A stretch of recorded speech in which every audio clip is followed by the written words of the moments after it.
ಹಾವೇರಿ ಲೋಕಸಭಾ ಕ್ಷೇತ್ರ ಶಿವಕುಮಾರ್ ಉದಾಸಿ ಅವರು ಸಂಸದರು.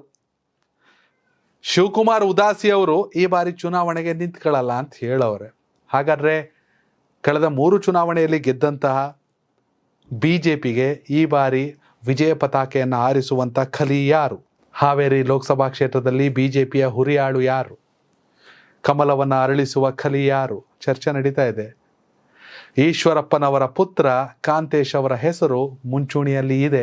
ಇತ್ತೀಚೆಗಷ್ಟೇ ದಾವಣಗೆರೆಯಲ್ಲಿ ಮಾತಾಡ್ತಾ ಈಶ್ವರಪ್ಪನವರು ಕಾಂತೇಶ್ ಬಗ್ಗೆ ತುಂಬಾ ಒಮ್ಮತ ಇದೆ ರೀ, ಎಲ್ಲ ಸ್ಥಳೀಯ ನಾಯಕರು, ಸ್ಥಳೀಯ ಮುಖಂಡರು, ಜನಪ್ರತಿನಿಧಿಗಳು, ಮಠಾಧೀಶರು ಎಲ್ಲರೂ, ಇಲ್ಲ ಈಶ್ವರಪ್ಪ ಅವರೇ ನಿಮ್ಮ ಸೇವೆ ಅಪಾರ, ನಿಮ್ಮ ಮಗನ್ ನಾವು ಗೆಲ್ಲಿಸ್ಕೊಡ್ತೀವಿ, ಅವರೇ ಸೂಕ್ತವಾದ ಅಭ್ಯರ್ಥಿ ಅಂತ ಹೇಳವ್ರೆ.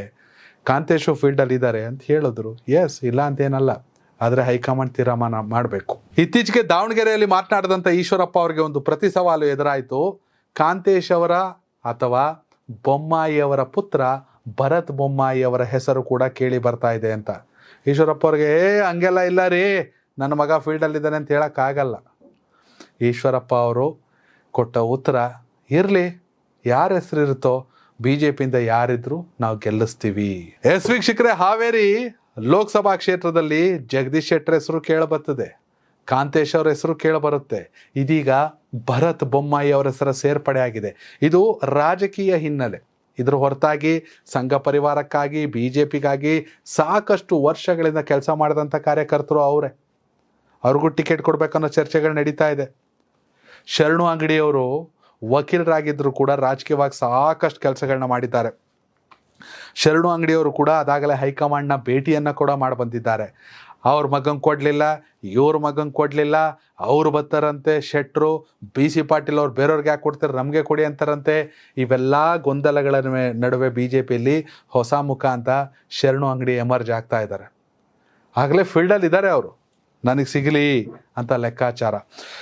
ಇವೆಲ್ಲದರ ಜೊತೆ ಮತ್ತೊಬ್ರು ಶಶಿಧರ್ ನಾಗರಾಜಪ್ಪ, ದುಬೈ ಕನ್ನಡ ಸಂಘದ ಅಧ್ಯಕ್ಷರು, ಚಿತ್ರದುರ್ಗ ಜಿಲ್ಲೆಯವರು, ಅನಿವಾಸಿ ಭಾರತೀಯರು. ನಾನು ಕೂಡ ಹೈಕಮಾಂಡ್ ಜೊತೆ ಮಾತನಾಡಿದ್ದೀನಿ, ಯಡಿಯೂರಪ್ಪ ಅವ್ರನ್ನ ಭೇಟಿಯಾಗಿದ್ದೇನೆ, ಹೊಸಬರಿಗೆ ಈ ಬಾರಿ ಹಾವೇರಿ ಕ್ಷೇತ್ರ ಅಂತ ಹೇಳ್ತಾವ್ರೆ, ನನಗೂ ಕೂಡ ಟಿಕೆಟ್ ಸಿಗ್ಬೋದು. UAEಯಲ್ಲಿ ಇರುವಂಥ ಎಲ್ಲ ಕನ್ನಡಿಗರು ಅಥವಾ BJP ಪರವಾಗಿರುವಂಥವ್ರು, ಕಾರ್ಯಕರ್ತರು, RSS ಹಿನ್ನೆಲೆ ಇರೋರು ಎಲ್ಲರೂ ಕೂಡ ಅದಾಗಲೇ ವಿಜಯೇಂದ್ರ ಅವ್ರಿಗೆ ಪತ್ರ ಬರೆದವ್ರೆ, ಎಸ್ ಶಶಿಧರ್ ನಾಗರಾಜಪ್ಪ ಅವ್ರಿಗೆ ಟಿಕೆಟನ್ನು ಕೊಡಿ ಅಂತ.